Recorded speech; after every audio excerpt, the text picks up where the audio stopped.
This is Father Patrick Briscoe. And this is Father Gregory Pine. Welcome to Godsplaining. Thanks to all who support us. If you enjoy the show, please consider making a monthly donation to us on Patreon. Be sure to like and subscribe to Godsplaining wherever you listen to your podcasts. Well, friends, today we have two amazing guests joining us for Godsplaining. Obviously, Father Gregory Pine is here, but you're all used to him. So I don't think I really need to introduce his battered and bedraggled corpse. Yes. But it's here, yeah. And he's looking whitewashed as usual, which is great. Perfect. I want to throw stones on that front. Anyway, joining us, though, the important note is that we have with us two marvelous members of a fantastic community of Dominican sisters. We have with us Sister Athanasius and Sister Mercedes from the Dominican Sisters of Mary, Mother of the Eucharist, based in Ann Arbor, Michigan. Sisters, welcome to Godsplaining. Thank you, Father. Glad to be here. Thank you for having us. Yeah, we just want to point out, we think this might be a record. Oh, yeah. Is it true? 4 Dominicans on Godsplaining at the same time? Is that a record? No, This is a very high concentration. No. because No? we do episodes with all 5 of us. But this is Oh. the nicest congregation of Dominicans ever present on Godsplaining for reasons that don't merit further explanation. That's right. That's what the medal means. It's an award for being virtuous. Sisters, why don't, for listeners that don't know you both, although they all should, every listener of Godsplaining should know you both. You're both marvelous Dominican sisters. Could you introduce yourselves? Just give us a couple personal notes about who you are and what you're up to in the community. Okay, sure. So my name is Sister Athanasius. I have been in the community. I entered in 2011. Actually, we both entered in 2011 in the same group.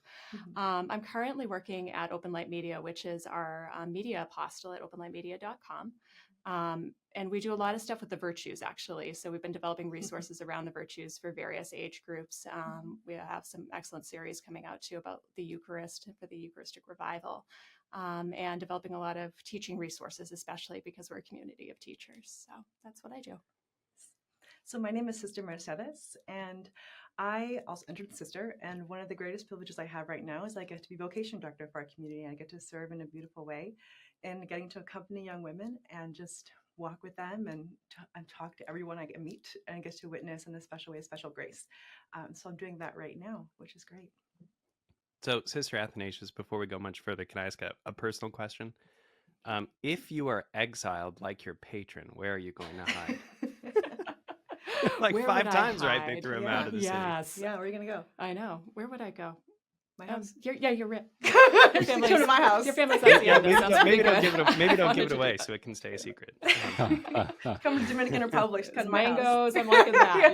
Yeah. We have mangoes and palm trees. Yeah. I Yep. mean, Doesn't get better. Exotic. Sister Athanasius Contramundum coming to Yeah, I virtue try not to series do near that, you. but No, yeah. but the point of living in virtue, of education in virtue, though, is to get exiled only for the right reasons and not the wrong reasons. So one thing that we're really looking forward to is talking about the many projects in Open Light Media. So maybe some people heard that your main apostolic work right now is with Open Light, and they don't know what that project is. So if you could just share a little bit more about Open Light, I think that'd be a great place to start our conversation.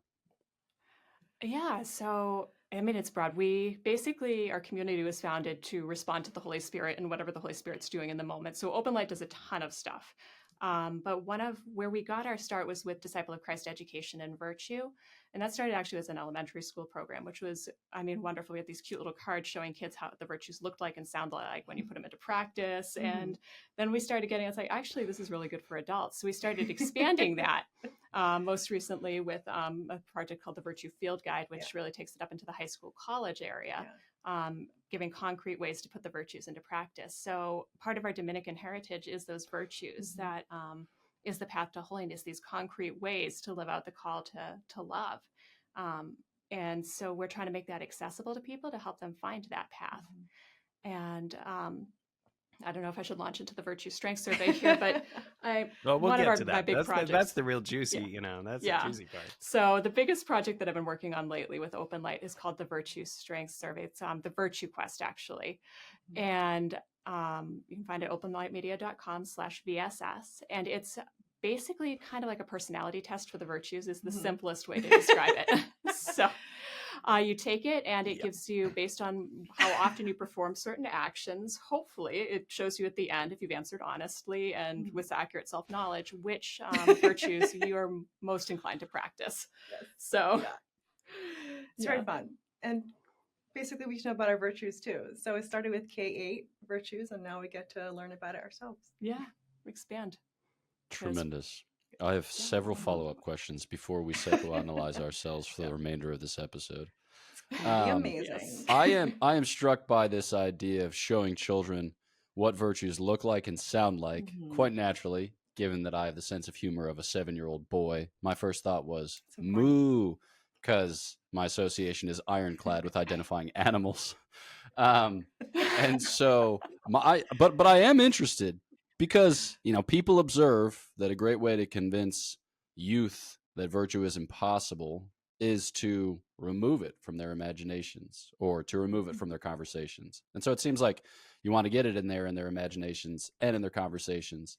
And so like Father Patrick and I, we teach and preach, and so we use words to describe virtues. And insofar as we're living a good Dominican life, we communicate it by witness and testimony. But I personally don't think too terribly much about like multimedia, like how to communicate virtue in animation or how to communicate virtue and other things besides. What's that like? I mean, how does that stretch you, or how has that contributed to your own lives? Yeah, I think one of the best things is that we are a community of teachers. So we've been doing this for years. Like it started on the ground with the classroom stuff. The sisters created those resources out of what they saw the need was, how they had practiced over and over again, as you probably do in your preaching. How to express those virtues, like, okay, what does this actually look like? Or I've got a problem. This child just pulled the hair of the little girl in front of him because he likes her. It's not actually that we need to practice meekness on that occasion. Okay, which part? Self-control. Okay, he's just trying to get her attention, but we need to practice that. So the sisters, I know, strange example, but the sisters had all these experiences of like, why on earth did you do that, child? And then trying to identify the virtue instead of saying, okay, you can practice this instead. As they were going through, just talking through situations with students, teaching it in the classroom, or looking at the class as a whole, saying, I've got this problem that I can't get them to walk quietly through the hallways. What virtue can we practice for that? Orderliness, lining up, One cool thing that we've done is the looks like, sounds like when it comes to virtue, because again, we can think about virtue as something that's just like this out here definition of virtue. Okay, I don't care anymore. But we have these things that looks like, sound like. So originally with the K8, we had the little kids, actually our own students, draw pictures when we said, okay, what does, honesty look like? I don't know. What does prayerfulness look like? So they draw a little picture. And so we would incorporate that with our teaching of the virtues. So our little virtue card sister mentioned has like a little pictures that the kids actually drew, which are actually kind of funny sometimes. But it helps. But it helps kids actually like understand and see what a virtue can look like in their own lives as depicted by children. And then when we had to upgrade it to a little older, the little kid pictures don't really resonate as much with older kids, sometimes. But we put it a little more practical, some more in words and things like that for the virtue field guide. But it's pretty fun and really amazing. But I'm always really amazed because we make little Thomas out of these kids, and it's pretty awesome. Like I love this. Like we have our K schools, and I mean the kids are calling each other out on virtue. Like I brought a group of young women who are discerning into one of our classrooms, and it was second grade, so the kids are all squirreling and running around and they don't know what to do. And some of them are standing up very, nicely, and then we have the boys on the side who are kind of like pushing each other. And one of his friends turned to a little kid, turned to his peer, and he said, "You're not being courteous." It's like, all right, that's true. You're not being courteous. Yeah. And then why did someone just punch you in the face? Somebody didn't just punch me in the face. Wait 5 seconds. And there it is. I'm all in favor of turning 7th graders into Victorian salons, where they can just converse casually, like people wearing suits. I think that's fabulous. Society definitely needs more of that. So one of the things that you had us do in preparation for this episode was to take a personality exam of sorts. We didn't do it under false pretenses. You asked us up front to do it. I did. I was surprised though. You warned that it took half an hour. Maybe I didn't spend enough time on it. It did not take me half an hour. But I read everything and I answered every question. Yeah, I did Very it good. on a cell phone just to tell listeners how easy this thing Ooh, is that's to yeah. The use. cell phone interface is a little harder, but yeah. And So so it's we're super easy to navigate. It yeah. was really user friendly. So anyway, this quiz goes along with this virtue project, and it's to help people identify the strengths and weaknesses of their virtue of the virtues they have broadly, right? So why don't you introduce the gosh, I'm just like so hesitant to even go here. This virtue quiz. It's gonna be great. Yeah. It is great. So one of the things that inspired it was we were looking at these other surveys that were out there. We actually, again, it comes out of our teaching. We got an email from one of our sisters after we started looking at this thing called the VIA survey, which is a Virtues in Action survey. So we were looking at it in our office place, and then we got an email in from one of the teachers saying, can you please devise something for us that's actually based on the virtues? Because I'm getting responses from my students like, I'm a zesty, handsome young man. Wow. No joke. That was what came in Yikes. from one of our sisters on the missions. You at the could've Wait, That is time. just to not be a- clear, is that good or bad? Is zesty good or bad? It's like, That do is I not a want to be Victorian zesty? slang word, No. Not So hardly. we actually were looking at it, and Catherine says that, God has given each of us a particular virtue that's the route to grow in all the rest. And so there are, in certain ways, and Thomas even talks about imperfect virtues, which are the ones you kind of have by temperament that are in you, but they shine in a particular way. I can think of sisters in our community who are particularly affable. It's like, yes, all the virtues come together, and you're only basically as virtuous as your weakest virtue, but in some sense, there are particular ways that you are made to shine. Yes. Shine. And that's what this is all about. It's finding those ways that you shine through the virtues, and that God has put in you the way for you to be holy, and the way in which you can grow in those other virtues as you learn to practice them. So that's what the survey is actually about. You're supposed to take it and find out, like, okay, what has God put in me that's unique, that's beautiful, that can be a gift to others too, to help them grow in holiness and be the way I can grow in holiness. So, It's exciting. So, and you've done all sorts of work with it too. I Oh, have, sorry. yeah. Yeah. No, I have. I've no. used, when I give vocation talks, I actually do it through virtues, because discernment is prayer. It's not like a step program. So discernment is prayer. And so I talk about just living the virtues, sacramental life, in order to discern your vocation, because it's just what it is. And so I've talked about our virtue survey actually in terms of learning about how you're living the virtues to be able to effectively just live your Christian life, and God will lead you. So it's part of one of the things I really love the program, and I love how to use it for people in their everyday life, because again, adults don't really know much about virtue either, but they have virtues. Yes. Yeah. Yeah. Naturally in you. And sacraments, like, yeah. So how one, pursues, I should say this, how one takes the exam and then how one interprets the exam will depend in part on his or her temperament. So there's some people that are out there just living their lives as if it were a party, an ongoing party. And those people are going to probably look at their top 3 virtues and be like, awesome, already knew that, moving on with my celebratory existence. And then there are other people, Great idea. there are other people. Like people that take their religious names after German imports. Yeah, exactly.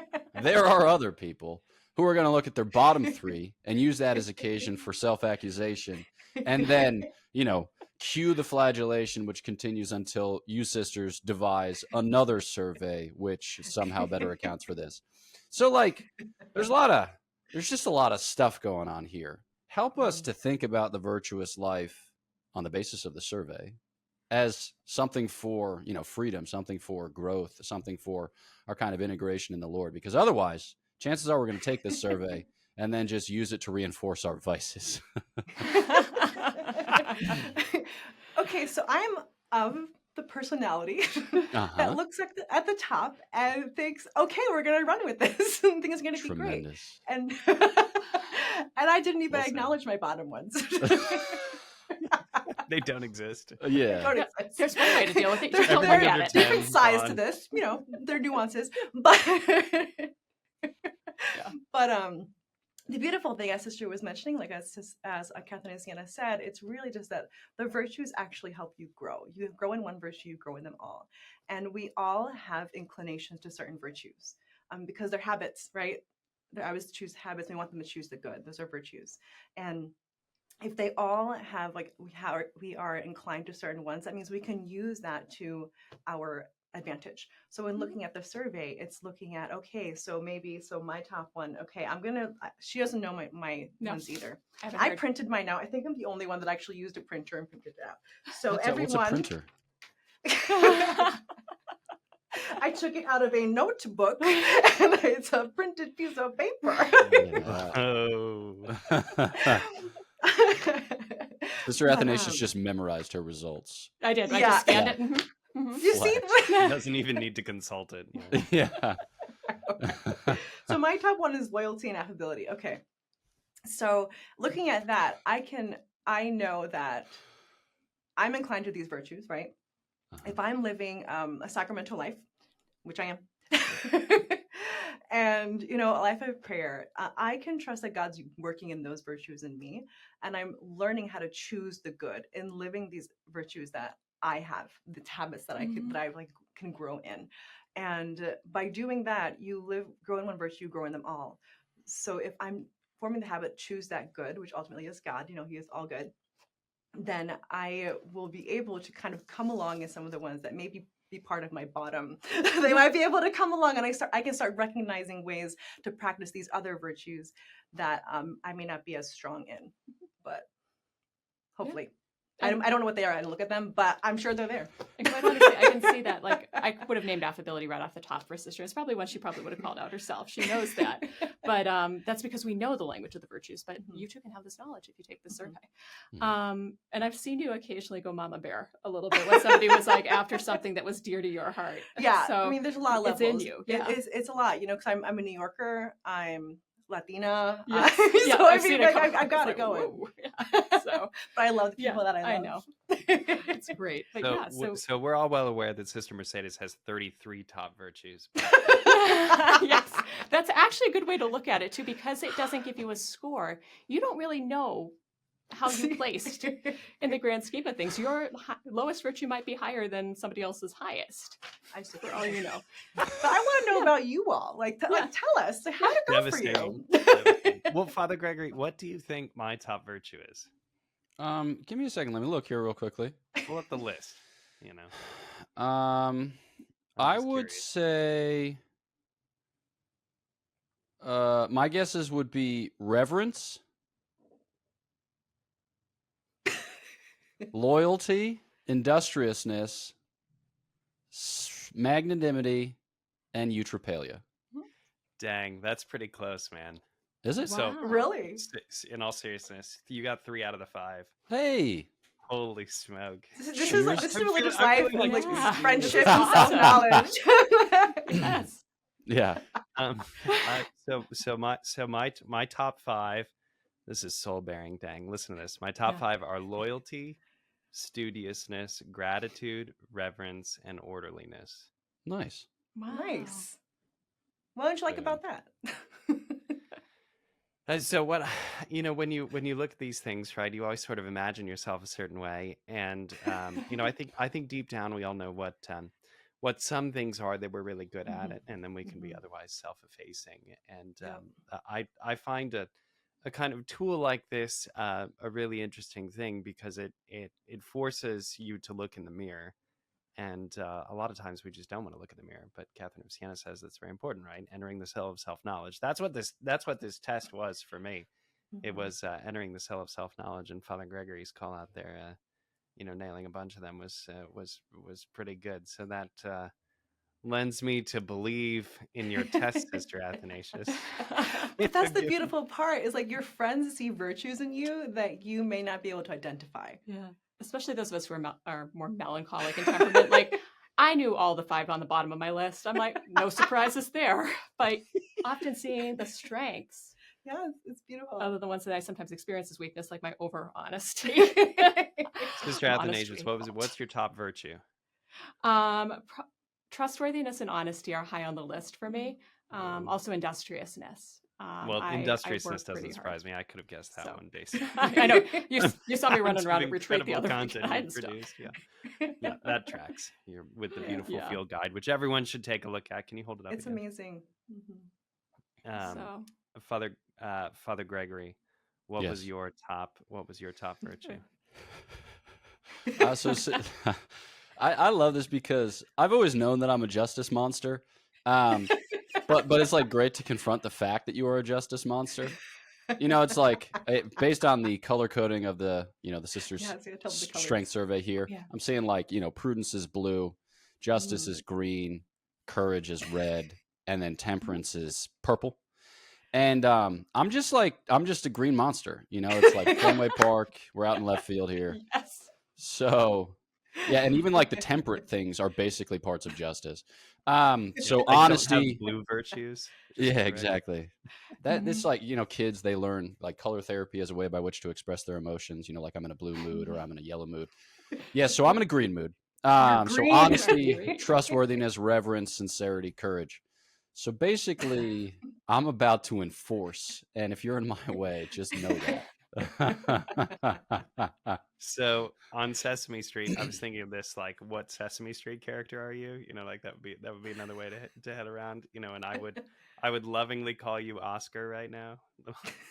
Can't rule it out. Little get off my lawn. Yeah, Oscar, but like with a police whistle and a high set of standards. Green. That's so great. Okay, so we've been a little self-effacing here, but what do you do, sister? What do you tell people when they reject their results and when they have difficulty confronting their lower virtues? It's all well and good to say, this is a plan for growth. Okay, fine, but which maybe it is based on, again, evidence now in this episode of its accuracy. So how do we begin to navigate that? Yeah, I'm thinking. I know I haven't actually had anybody take issue totally with their results. They might think that some virtues were supposed to be higher or lower on the list, but usually your bottom's not your top and your top's not your bottom. You just kind of, I've never encountered anybody who really had that thought pattern about it. So that hasn't been so much a problem, but there is that, as three of us exhibited, we went straight to the bottom of the list to see what that was. And that can be a challenge. And I think I often do say that, like, you don't know actually, it's only an instrument. Really, God knows the state of your soul. And so there are actually, it depends on certain ways you answer questions, that it might more or less accurately reflect a given virtue, number one. Number two, I mean, there's room for growth in all of us, but actually, psychology has actually shown if you go for those bottom ones, it can actually be a lot harder and wear you out sooner to try to build on them. So finding ways to get to them through your top virtues. So those things that did come naturally to you are the things you're doing all the time. So find a way that one of those ties in. Affability is not one of my top. That's like way down the bottom. So we make a good pair here. But one of the things that I might go at it is responsibility. When we're on vocations retreat, responsibility is I have a highly developed sense of responsibility. I will feel the need to actually go and do what I'm supposed to do, which is go and talk to those young women. That is actually a little bit challenging for me because I'm a total introvert and don't want to talk to people. Not that I don't like you. If you've ever come on vocations retreat, we're very happy to have you. Father Patrick was just here for April. So responsibility I can get to affability sometimes through responsibility, using that strength that I have that I just know to energize me to go out to others. And something that I think is also really helpful is that we provide like definitions. There are definitions. We provide saints, prayers, scripture, ways to practice them, and that's also very significant because we don't just say like you're a green monster. We tell you what they are. As Father pointed out, the colors all mean something. They're all the 4 different cardinal virtues, and we tell you there's ways you can cultivate it, and looking at there's a way in your life you can do this, and it's not just you on your own thinking that you are responsible. What do I do with that? Well, this is what it actually means. We have little definitions. Yeah. Everyone, on my piece of paper, I have a definition. And ways to grow in it too. Actually, the Virtue Field Guide has a comprehensive list of all the other ways this virtue expresses itself. When you do a psychometric test validation type process, you have to drop out a lot of certain areas of the virtue. So as they ran the math, kind of the scope that it tested got smaller and smaller. Certain behaviors would line up and then certain other ones might go elsewhere with the math. So it has a certain area that it's looking at, but there are probably a lot more areas that you can practice that virtue, given the strength you already have, that you might find in a resource like that. So yes, we want to give it to you. I mean, people may not know what affability actually means. Yes. Like we kind of know because we're Dominican and we kind of understand some of the language, but affability is being easy to approach and talk to, being friendly. Let's see. What are one of the words, one of yours that we want to give a definition for? Definitions? Everybody get circumspection. Yeah, right. Yeah. It's usually pretty- I suppose I was interested in definitions for modesty. Oh yeah. It was my bottom one as well, actually. This is, great. Okay, so modesty is purity of heart and action, especially in regards to dress and speech. Fascinating. Which is So actually you mean something to to tell us that we all scored low on modesty when the only parts of our physical persons which are exposed are the backs of our hands and our faces. So lift up your hand, Father Gregory. My hands are here exposed. My wrists. Heaven forfend an exposed You can't even wrist. see my wrist. Lord, spare me the sight. And that's a really good example of one of the areas that we really wanted to test that were most central to the heart of modesty got dropped, just because it went into this defaulting bad behaviors that people who think they have bad behaviors perform, or people who think I don't do any bad behaviors don't perform. Right. So all of the things about dress and speech got dropped, and it turned into talking too much about yourself. Or talking too much in general. Talking too much in general, especially, which as order of preachers, we talk a lot. Oh yeah, I was toast before I started.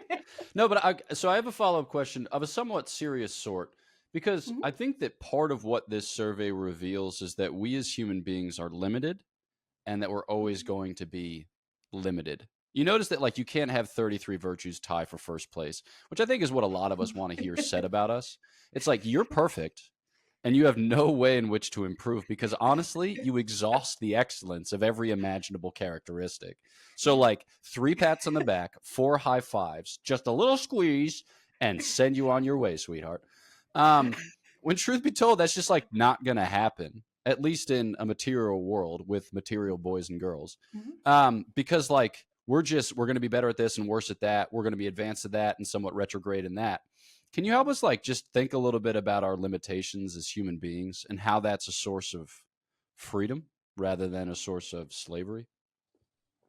Well, one of the things I love in that particular quote from St. Catherine about, each person having that virtue by which they achieve the others is that God the Father actually tells her, I didn't give everybody all the virtues so that you'd have to depend on each other. There's this beautiful thing that I can see Sister Affability and Sister Mercedes. And that actually calls me out of myself. It shows me what it looks like to be more affable, even though I'm not going to try to practice it the same way she does. Also, I can't be go all weekend with all the peoples. I need to go back and do my crocheting and my gardening or my photography. And then I kind of have my happy place and I'm restored to order.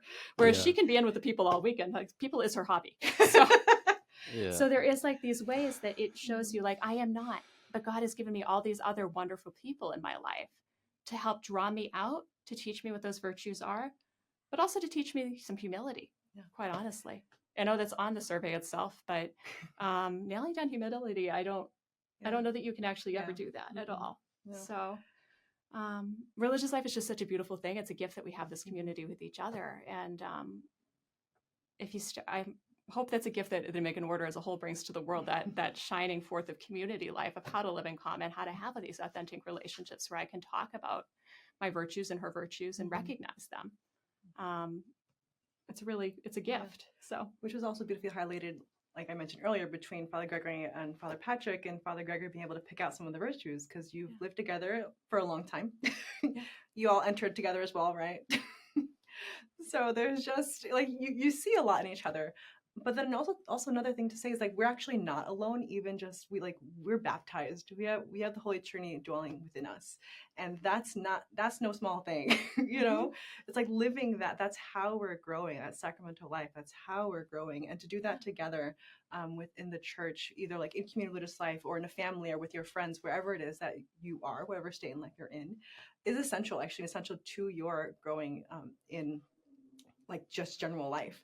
Because one of the things I say, I mean, really, it's like we have with the sacraments. So we're baptized, right? Now we have Mass, we receive the Eucharist, we have confession, adoration, and we have a community life, friends. So if those are the things you're living, then you're in good shape. And you can trust that. You can trust the sacraments. You can trust the Lord in that. Yeah. That He created these good things in you, and He wants you to flourish within them. And you don't have to be perfect according to how you understand perfect right now. Right. Or ever, actually. So Yeah. He's at work in Yeah. you. Yeah. Yeah. It's beautiful. I don't think we're going to do better than that for a hopeful note to end on. So that was really marvelous. Again, we've been talking about the Virtue Strengths Survey. I don't think I called it by its proper name. The Virtue Strengths Survey from the Restored in Christ series on virtue education, produced by the Dominican Sisters of Mary, Mother of the Eucharist. All of this information, we'll link it in the show notes, can be found at Open Light Media. So you can head right on over there to openlightmedia.com. I got that right? Yes, openlightmedia.com to check it out and take the survey yourself. Sisters, any last words for our listeners? No, we're excited. Love Jesus. Love Jesus. And also know that you're helping us by taking the survey. Right now it's in the process of validation. So love Jesus, take the survey. It's going to be great. That's right. So if you love Dominican Sisters, which everyone who listens to Godsplaining should, you have to do this. You're now morally obliged by or else you'll be part of sending her into exile, and we wouldn't want that. I know. That's it. No, Heaven miss her. forfend. I know. Friends, thanks for joining us for so this much. episode of Yes. Godsplaining.